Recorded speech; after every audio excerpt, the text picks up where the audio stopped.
एक बार गणेश जी महाराज एक सेठ जी के खेत से जा रहे थे तो उन्होंने 12 दाने अनाज के तोड़ लिए। फिर गणेश जी के मन में पछतावा हुआ कि मैंने तो सेठ जी के यहाँ चोरी कर ली। तो गणेश जी सेठ जी के 12 साल की नौकरी करने लग गए। एक दिन सेठानी राख से हाथ धोने लगी तो गणेश जी ने सेठानी का हाथ पकड़कर मिट्टी से हाथ धुला दिया। सेठानी सेठ जी से बोली कि ऐसा क्या नौकर रखा है, नौकर होकर उसने मेरा हाथ पकड़ लिया। सेठ जी ने गणेश को बुलाकर पूछा कि तुमने सेठानी का हाथ क्यों पकड़ा।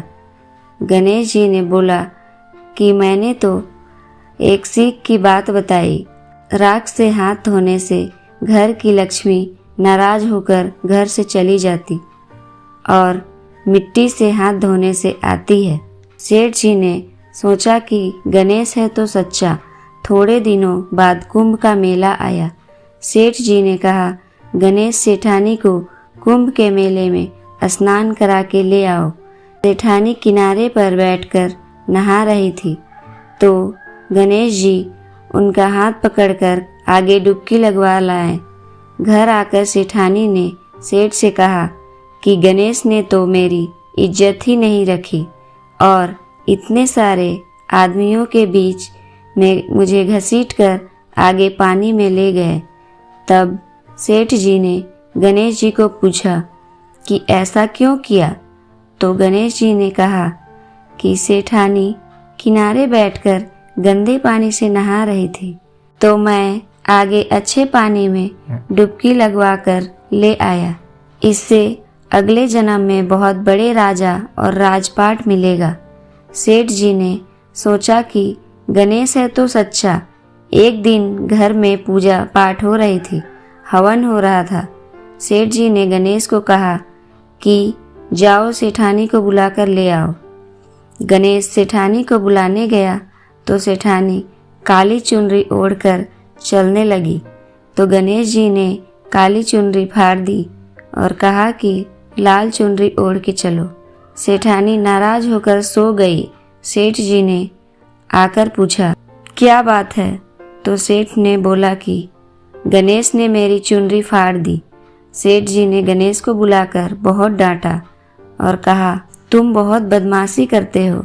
तो गणेश जी ने कहा पूजा पाठ में काला वस्त्र नहीं पहनते हैं, इसलिए मैंने लाल वस्त्र के लिए कहा। काला वस्त्र पहनने से कोई भी शुभ काम सफल नहीं होता है। फिर सेठ जी ने सोचा कि गणेश है तो समझदार। एक दिन सेठ जी पूजा करने लगे तो पंडित जी ने बोला कि वो गणेश जी की मूर्ति लाना भूल गया, अब क्या करे। गणेश जी ने बोला कि मेरे को ही मूर्ति बनाकर विराजमान कर लो, आपके सारे काम सफल हो जाएंगे। यह बात सुनकर सेठ जी को भी बहुत गुस्सा आया। वो बोले कि तुम तो अब तक सेठानी से ही मजाक करते थे, मेरे से भी करने लग गए। गणेश जी ने कहा मैं मजाक नहीं कर रहा हूँ, मैं सच बात कह रहा हूँ। इतने में ही गणेश ने गणेश जी का रूप धारण कर लिया। सेठ और सेठानी ने गणेश जी की पूजा की। पूजा खत्म होते ही गणेश जी अंतर्धान हो गए। सेठ सेठानी को बहुत दुख हुआ। उन्होंने कहा कि हमारे पास तो गणेश जी रहते थे और हमने उनसे इतना काम कराया। गणेश जी ने सपने में आकर सेठ जी को कहा कि आपके खेत में से मैंने 12 अनाज के दाने तोड़ लिए थे, उसी का दोष उतारने के लिए मैंने आपके यहाँ काम किया था। सेठ जी के करोड़ों की माया हो गई। हे गणेश जी महाराज, जैसा सेठ जी को दिया वैसा सबको देना, कहते को सुनते को और सारे परिवार को देना। जय श्री गणेश जी।